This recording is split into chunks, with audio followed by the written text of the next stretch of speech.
Forças Armadas entram em guerra contra o ex-Egipte. Ex-presidente Lula é intimado pelo Ministério Público a depor sobre o triplex do Guarujá. Taxistas atacam motoristas do Uber depois de festa de gala em São Paulo. José Dirceu fala pela primeira vez à Justiça desde que foi preso na Lava Jato. Geradores e arquibancadas provisórias deixam a Olimpíada do Rio mais cara. E na série especial, 2 brasileiros que venceram na terra do cinema. El macho.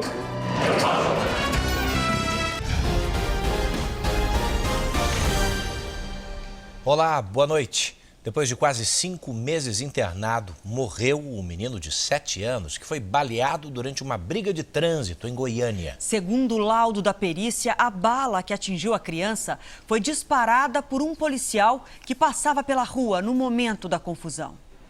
Da família, apenas a tia falou sobre a morte de Guilherme Vieira.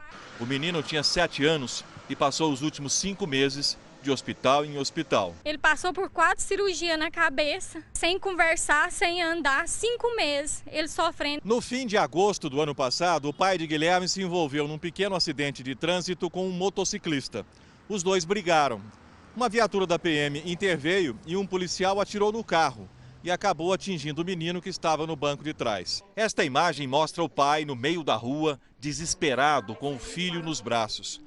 O menino é socorrido por uma ambulância do SAMU que estava por perto. E esta é a viatura da PM, onde estariam o cabo Jorge Silva e o soldado Rafael Pirilo Leal, que teria feito os disparos. Inicialmente, os 2 autores foram indiciados nessa unidade policial por tentativa de homicídio qualificado. Todavia, agora o homicídio se transforma em consumado pelo óbito da criança.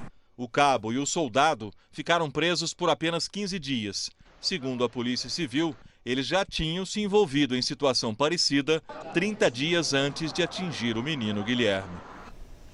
Com os temporais dos últimos dias em todo o Brasil, cresceu o número de motoristas em busca de tapeçarias e lava-rápidos especializados em higienização. É que muitos tentam passar pela enchente e os carros ficam no meio da água. Se é verão, tem sol e chuva forte.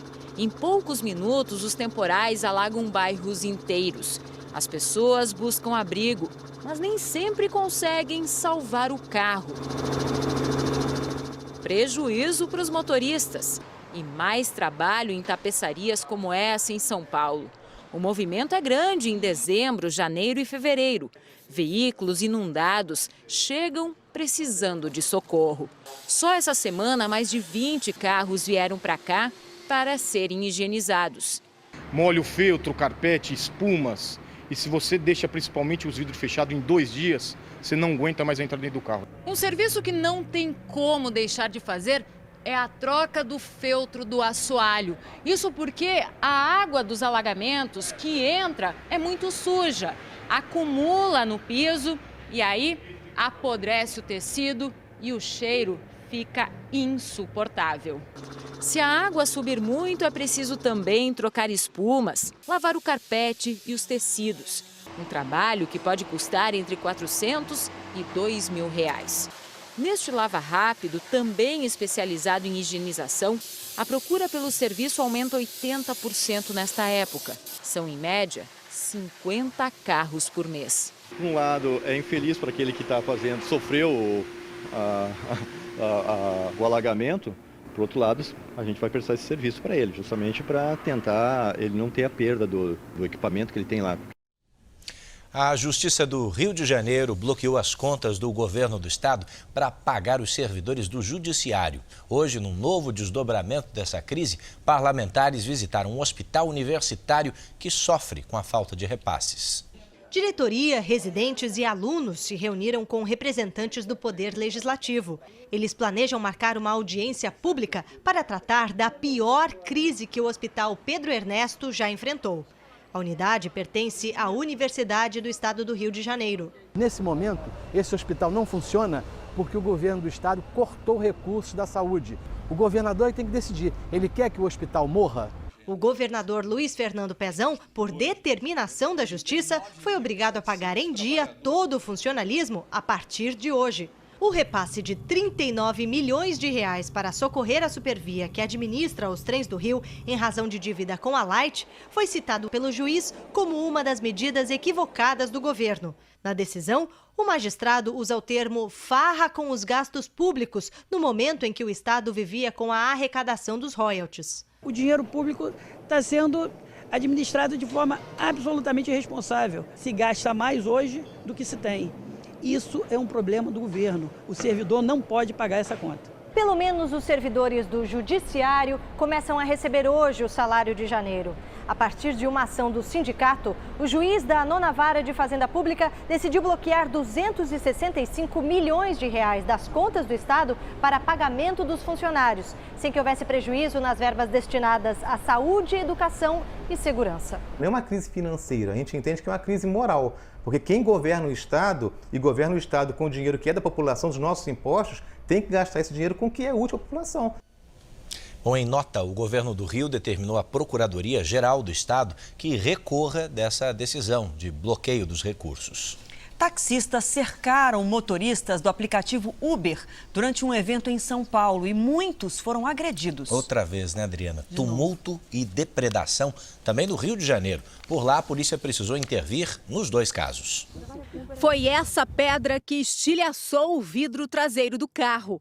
O retrovisor também foi danificado e a lataria amassada. O motorista prefere não se identificar. Ele havia acabado de deixar um passageiro em outro bairro e passava por uma rua paralela ao hotel. Como é que foi que aconteceu? Você entrou na rua e como é que te abordaram? Eu entrei na rua, vi vários carros estacionados, mas aparentemente não tinha ninguém. Conforme eu fui entrando, saíram vários taxistas do meio dos carros com paus e pedras na mão. Ele ainda não calculou o prejuízo. A confusão aconteceu em frente a este hotel de luxo que fica em um bairro nobre de São Paulo. Na hora, acontecia aqui um baile de carnaval promovido por uma revista. Um grupo de taxistas cercava os motoristas do aplicativo que chegavam no evento. Não, você não vai tirar o carro daqui. Você não vai sair, não vai sair. Todo motorista do aplicativo que chegava era ameaçado pelos taxistas. Mano, você não entra. Era preciso a intervenção da polícia para que o passageiro conseguisse chegar no evento.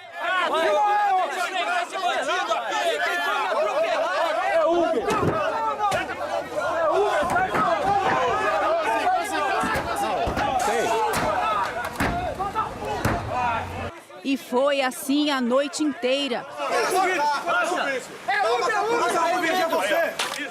Para a polícia, os taxistas contaram uma outra versão. Onde você está vendo violência, capitão? Não teve violência. Eu vi 4 taxistas apanhando aqui hoje, eu vi.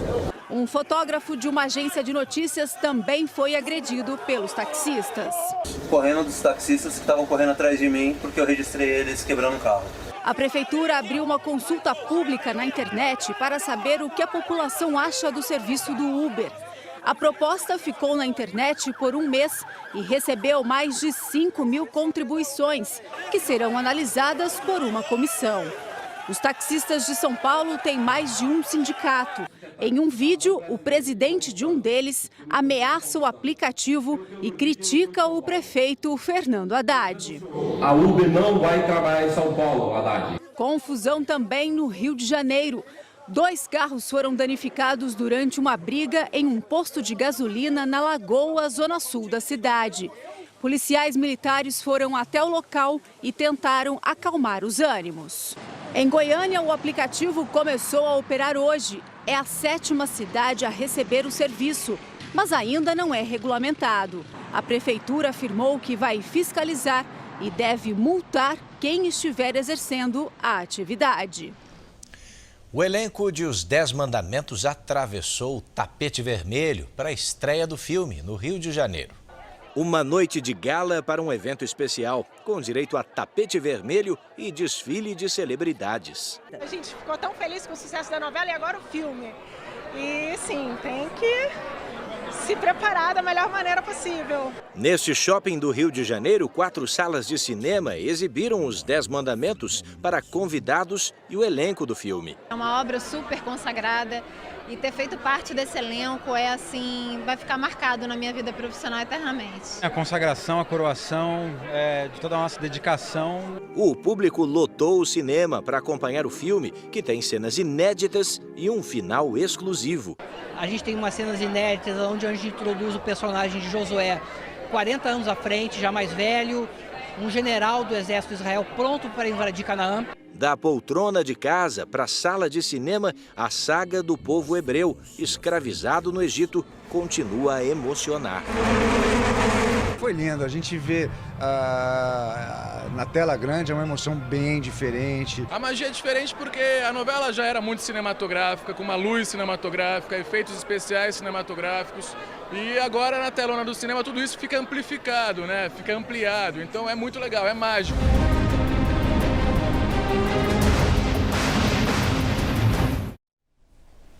A tecnologia no mundo da sétima arte veio para derrubar a barreira do impossível.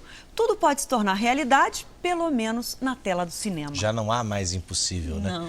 Na última reportagem especial dessa semana, então, 2 brasileiros apaixonados por toda essa magia e que venceram na meca do cinema, Hollywood.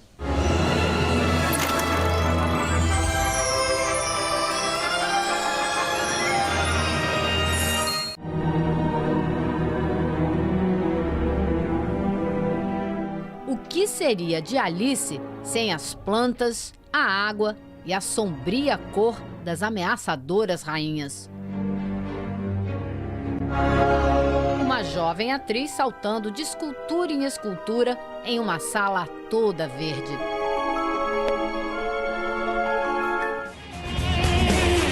E o Homem-Aranha, onde lançaria sua teia se a ponte símbolo de Nova York desaparecesse? Os carros desta cena foram comprados em uma biblioteca digital. Não passam de imagens distribuídas na ponte virtual que ganharam cores escolhidas por um computador.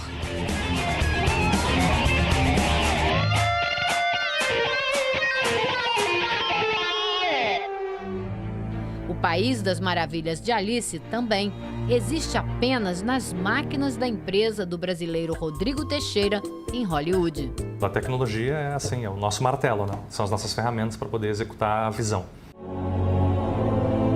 Mágico sem varinha de condão, Rodrigo cria o que nós vemos nas telas.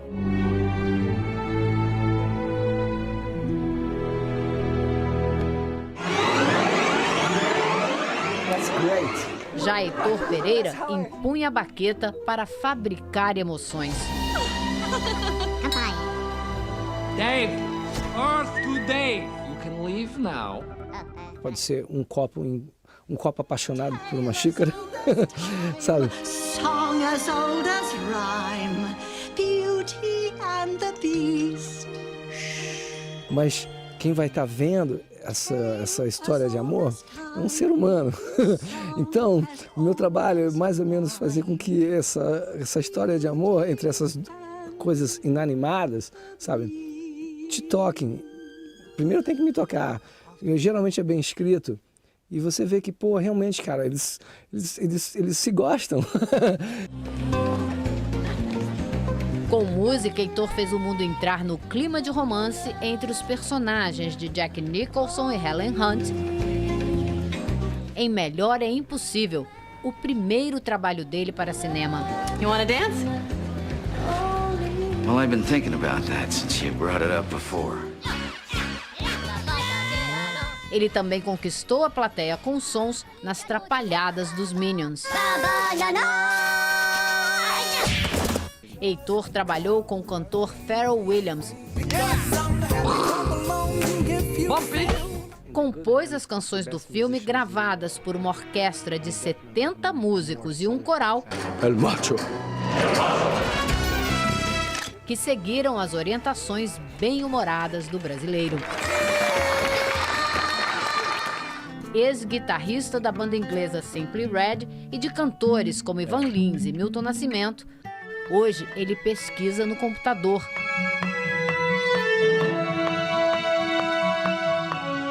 Soma instrumentos na melodia que vai compondo num diálogo musical com os filmes. Sempre deixava um gravador, eu estava lendo, meio com um violão ou um pianinho, sabe, portátil assim no colo. E às vezes, quando alguma coisa me chamava a atenção, eu escrevia alguma coisa, sabe, botava uma ideia. E não se limita aos instrumentos tradicionais, porque para ele, tudo é música.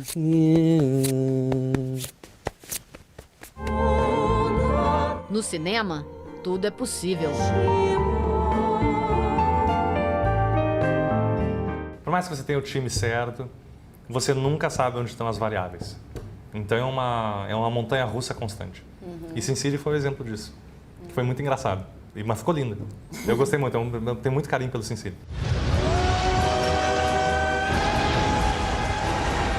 Cada vez mais o cinema nos dá a sensação de que não existe limite para levar às telas o que imaginam os artistas de som e imagem.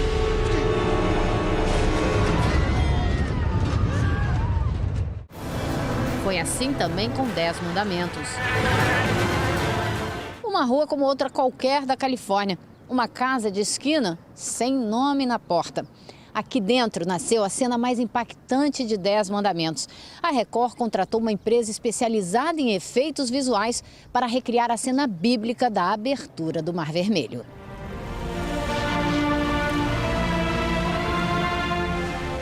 A cena foi uma das mais comentadas durante a novela e agora faz sucesso também no cinema. Até quem participou das gravações se surpreendeu com o resultado final. Hollywood fez pelo menos 2 vezes, que eu sei, né? Eu assisti a primeira versão com Charlton Heston e agora essa Mais versão, recente. o Êxodos. E agora vamos ter uma versão brasileira que não deixa nada a desejar, muito pelo contrário, eu acho que eu estou falando assim, não é porque eu faço parte do projeto ou porque eu fiz a novela, mas eu acho que o nosso efeito especial foi o melhor de todos. A indústria cinematográfica inventa truques cada vez mais inacreditáveis. Rodrigo Gaúcho de Bagé foi responsável pelos efeitos visuais de grandes projetos de Hollywood. O espetacular Homem-Aranha, Alice no País das Maravilhas, Aslan. As Crônicas de Nárnia.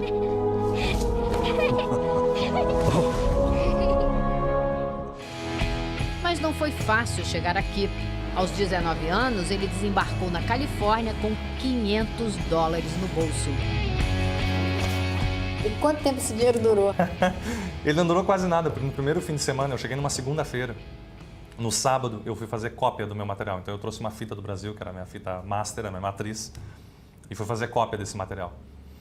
E eu gastei $150, porque eu fiz 150 cópias, era $1 a cópia. Nos 3 primeiros anos, nenhuma oportunidade. Eu caminhava todo dia 20 quilômetros, não tinha como pegar ônibus, então não tinha dinheiro, eu caminhava. Então eu caminhava e nessa época eu adotei que eu não podia olhar para trás.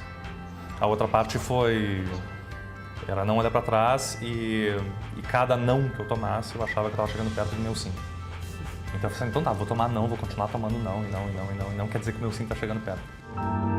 Hoje, volta e meia, Rodrigo deixa a marca do T de Teixeira em seus trabalhos. Tem uma hora que o Yellow Bastard está trocando tiros com o Bruce Willis, e aí o Bruce Willis dá um tiro nele, o carro cai, e nessa hora você vai ter uma placa de carro.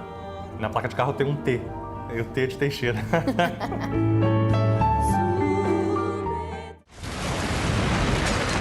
Neste outro filme, ele aparece com as pessoas correndo do prédio que está desabando.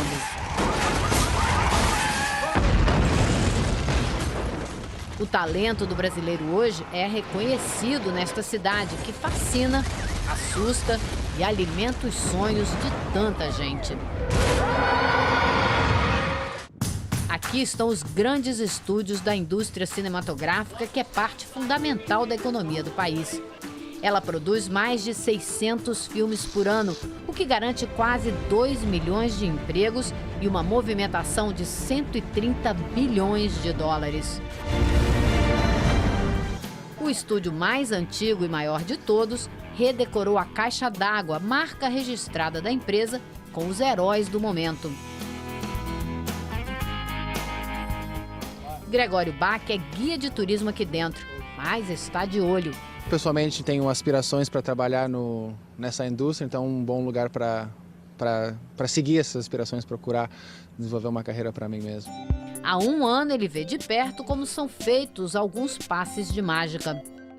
Essa é boa, né? Eu saí de Nova York, 6 horas de voo depois, cheguei em Nova York novamente. Essa rua foi construída nos anos 30 justamente para reproduzir o cenário, a arquitetura, as casas de Nova York. A rua cenográfica foi construída para ambientar filmes de gangsters e mafiosos nova-iorquinos. Mas também foi usada no seriado Friends, um dos mais populares da TV americana. A aparência é de tijolo de verdade, mas é só mentirinha, né? A gente bate aqui, ó. Isso aqui é um plástico em cima de um compensado de madeira. É uma plataforma de madeira que nós temos, que nós botamos atrás. A gente faz isso por 2 razões. É mais barato fazer assim do que usar o tijolo de verdade e é mais fácil de mudar. A esquina com meia dúzia de árvores parece uma floresta no cinema. Não acredito se quiser, esse aqui é o nosso Central Park, em Nova York. Imagina, mas a câmera no ângulo certo transforma o pouco de verde que existe aqui nas árvores do parque famoso. Um monte de truque, né? É, tudo truque, tudo truque. O estúdio montou agora um museu para os visitantes entenderem um pouco como os filmes nascem. Muitos diretores ainda usam storyboards, cenas desenhadas à mão para orientar as filmagens. Uma visita ao estúdio de cinema não podia terminar sem uma experiência do que é fazer parte de um filme. Então a gente vai brincar aqui de ficar no papel do Batman.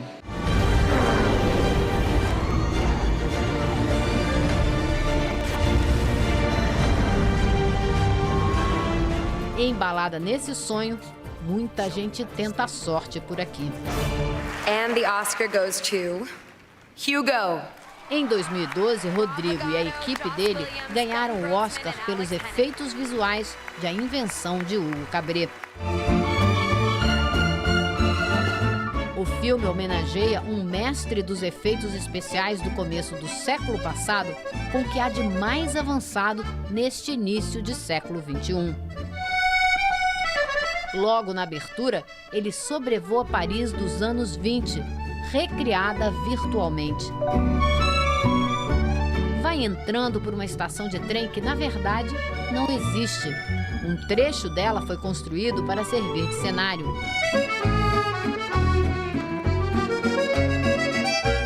O resto, Rodrigo foi acrescentando com uma equipe de 700 pessoas em 9 países. Foram necessários 21 mil computadores para rodar as imagens do filme. Quando eu penso como nós fazíamos efeitos em 2002, 2003, parece algo da era das cavernas.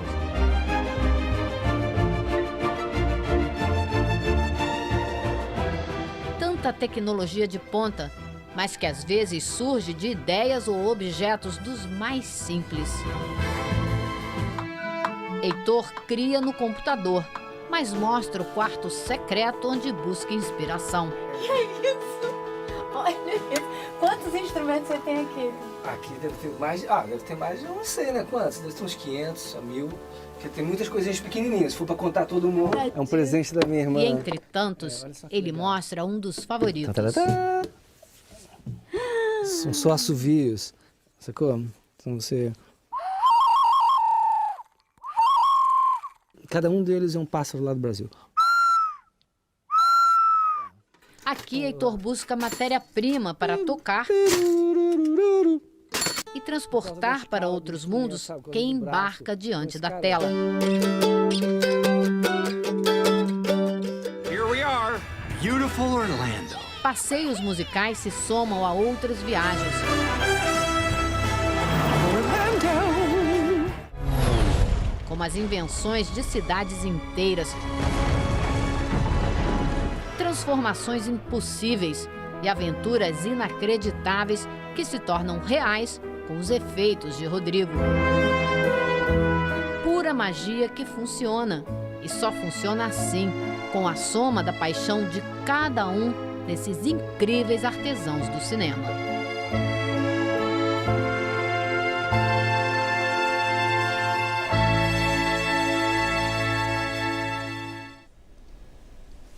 Vamos falar de saúde agora. A presidente Dilma reconheceu que o Brasil está perdendo a guerra para o mosquito Aedes aegypti, mas confia na vitória. Para isso, convocou as Forças Armadas e espera o apoio da população.